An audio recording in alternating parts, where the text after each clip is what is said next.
good. Bill, please. I wonder if you're talking about a similar thing. I wonder. Oops. Bit of conflict. Bill and I played football together many years ago. Andrew was rather a good footballer, a bit argumentative, but he was... Things haven't changed much. And also too, I think in those days, he played for Technical and we played at Ensors Road. And I don't think it was the best of services. So what we're heading towards today, I'm quite sure, in the long term will be magnificent for our younger players. We certainly didn't have those facilities when Andrew and I played. Anyway, so good afternoon, everyone. I can imagine that your brains are mush listening to what you have done for so long. I'm Bill Cowen, and I really appreciate the opportunity of speaking. I'm a life member of the two previous organisations, Mainland Football and what is now Cashmere Technical. I received this award from Leanne Dalzell in 2019, and at that point I think that the field network plan might have been reached 5 years in the making. And when Leanne said to me, Bill, aren't you going to say something? I'm not usually lost for words. And I said, look, in all honesty, I really appreciate that. Nice, but I'd far rather have what I've been arguing for the last 40 years for sport, which is a really good field network that for the community that we can be proud of. Christchurch can be proud of.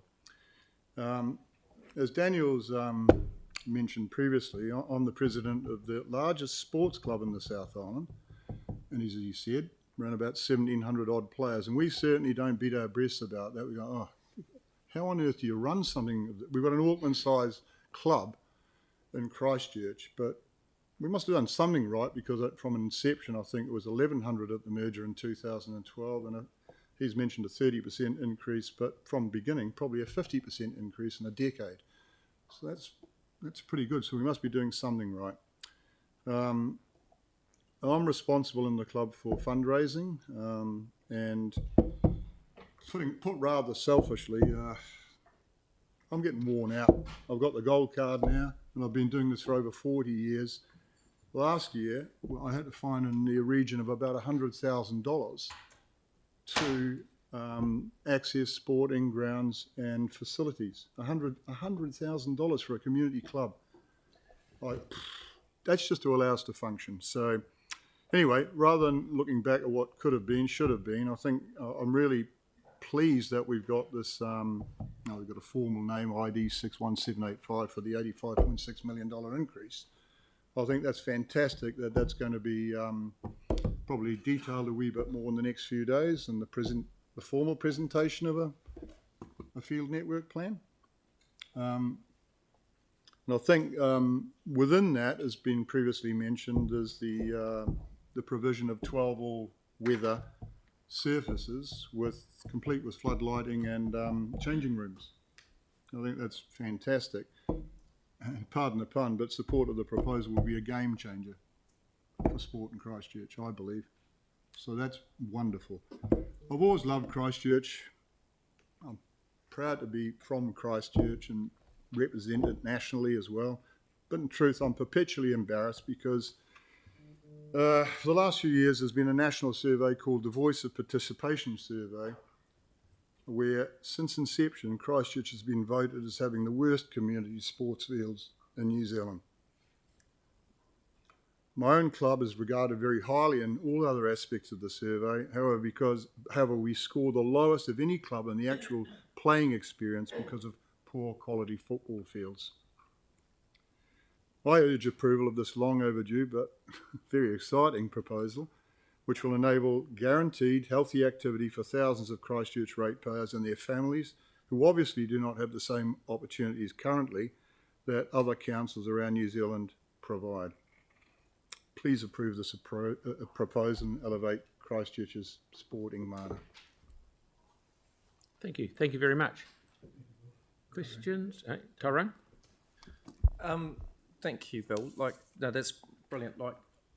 I'm just thinking of like clubs in Auckland that have like really stellar facilities, like Western Springs springs to mind. Like, Yep. how did they? This is a genuine question. Like, how did they go about sort of getting that?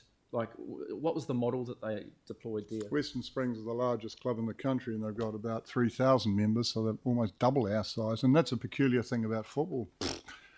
I don't think that situation is anywhere else in the world. But anyway, to answer your question, I think they've just got. I think possibly the difference is this is only a personal view, but at the moment I think council engages us with heads of sport, and maybe in my view it would be nice if it scrolled down through the community a bit more to the entities, the clubs themselves, and questions were asked about the need.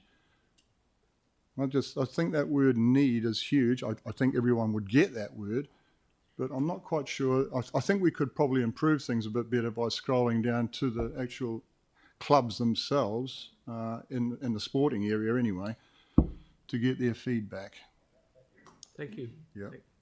Look, you've done this twice today. Okay, carry on. Just out of interest, Bill, what does an artificial turf cost?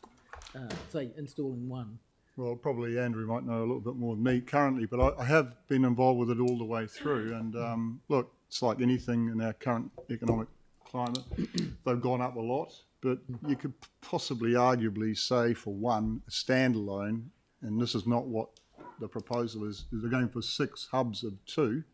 So you'd have to say on the economies of scale it would be cheaper, but I would imagine somewhere around in the vicinity of $2 million currently on good ground. Good ground, and of course a lot of Christchurch is not a good starting point. It's old rubbish dumps, hail sites, as you're probably well aware. But on good ground, maybe a couple of million. I don't know. It would have to be done, costed on an individual.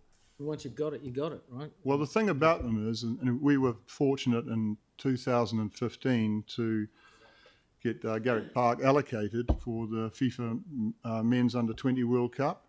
And I was involved in trying to raise it in the vicinity of $4 million in the community to have that occur, which we did, and that's lovely. And as I think Daniel may have mentioned, the Wilson Club is really struggling at the moment, and we have no security at that venue whatsoever. But we built a FIFA quality surface and a training pitch alongside it, which used to work well for us when we had 2 or 3 high performance teams. We've now got about 11. Thank you. Yeah. Yep. Yeah, thank you very much. Now, just to put councillors in the picture, this $85 million is already in the 13% increase. It's not on top of. It's not something that's getting added in. So it's already in the cake. So they're just asking us to support it. Thank you. Yep. Thank you very much. Thank you very much, Phil. Thank you. Okie dokie. Katrina, please.